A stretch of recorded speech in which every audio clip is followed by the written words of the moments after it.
What makes one spiritual? This is a question I've had for myself over the last year. What makes one truly spiritual in these days and times? When we look around, we see we're living in a time of unprecedented. We're seeing wars all around the world becoming more frequent. Violence is popping up in the most unusual places. The sense of being safe and secure, is being shattered and withered away. So how does one truly be spiritual in this point in time? For me, as I think about those thoughts that come, we have this image of what spirituality looks like, what someone who is truly spiritual is. They have this divine connection, this divine point with God, with the universe, with that divine creator. And we strive to have that connection, that divine. But what I found is that's only part of being spiritual. There's a second part, a more humanistic part that combined together truly becomes a spiritual person. So here in this video, I'm going to go back to basics and describe what makes one spiritual.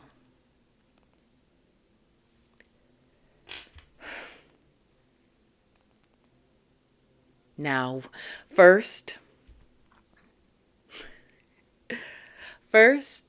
we're going to talk about the part of spirituality that you may have in your head. So the first thing that makes one a spiritual person is a belief in a higher power. Very simple. It doesn't matter whether you hold that higher power as Allah or God or Yahweh. It doesn't matter if you call it the divine creator, the universe, the ether, Gaia, whatever you call that divine being, you believe there is a higher being. The second thing that someone who is spiritual has is a connection with that being. Now, when I say a connection, I don't believe there is a difference. There is a difference between belief and a connection. A belief is knowing that one is there, but a connection is a feeling. It's a feeling that one has with the divine creator, with God. You can believe in something and not feel it. Just as I can say, I believe in God, but if I don't believe it, I don't feel it in my chest, in my stomach, in my body. Many people have different ways of connecting to that higher power. Some use meditation, some use chants, some use prayer. However that is for you to reach that connection, to feel that connection for you, to that higher being, to that higher power. That is the beginning of your spirituality.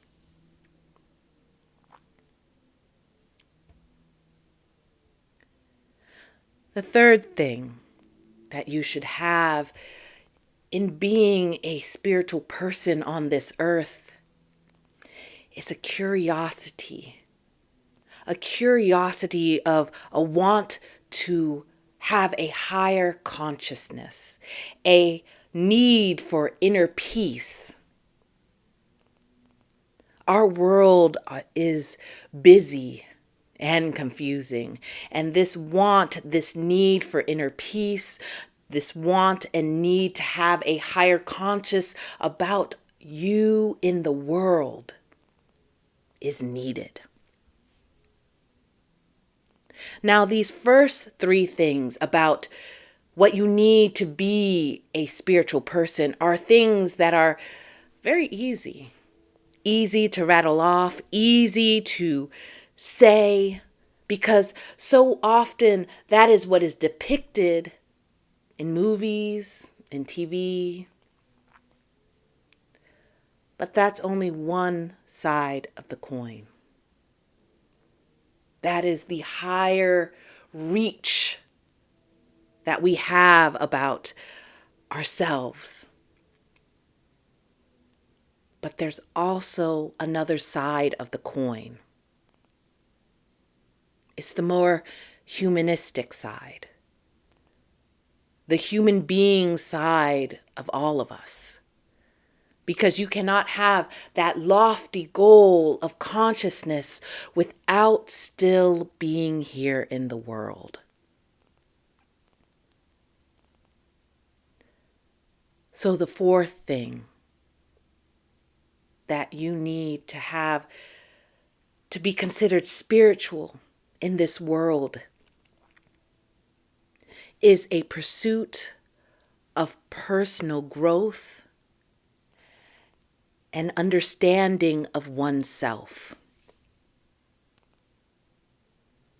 You have to want to better yourself. And in order to better oneself, you have to know who you are. Where did you come from? Not in the supernatural way of God and the Creator, but in the humanistic way. Who were your parents? What kind of life did they lead? And how did the life that they led affect you? And how you were taught to lead through this life? Was it fair? Was it unfair? What lessons did you learn through your life that you made judgments on? And to be able to question, why did you make those judgments?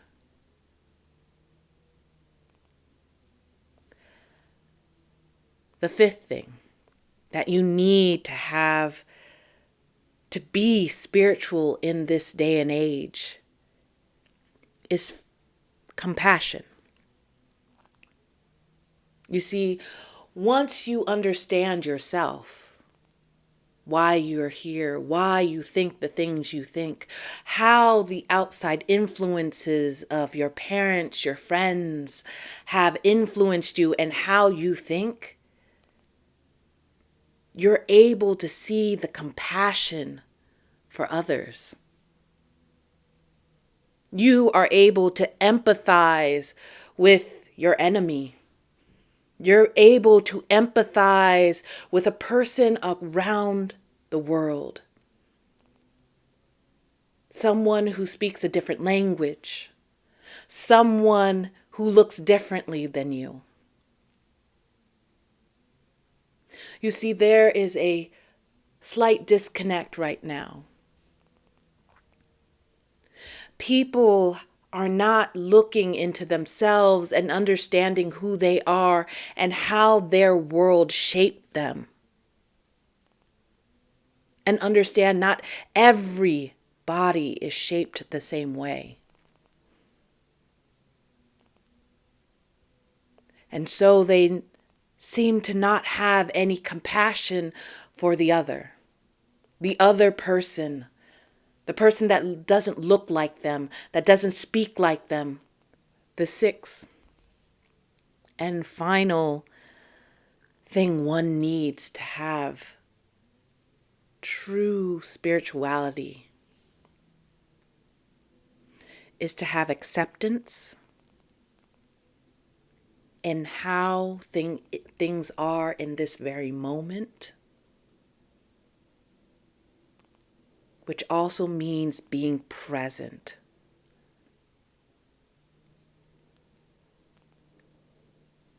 Because looking into your past to find who you are, you can find yourself always looking to the past, always looking to the grievances that have been done to you in the past. If you are always looking for that higher purpose, that divine being, you are always looking towards your future. You're always looking for what might be. But in your acceptance of who you are, in the acceptance of how the world is as it is right now, in your acceptance and ability to live in the present, you become divine.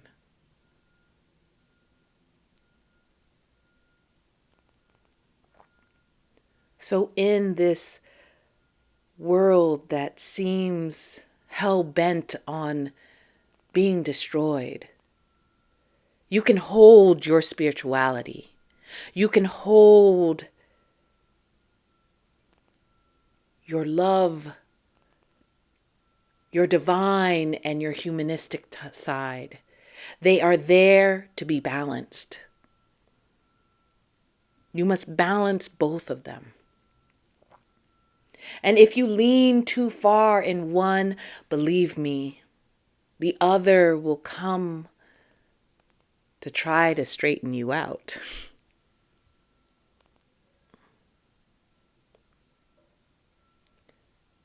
So live your spiritual life.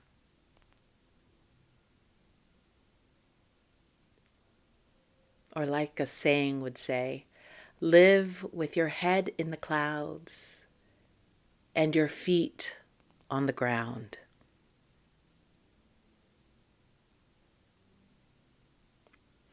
I hope you liked this video. If you did, please like, share, and subscribe.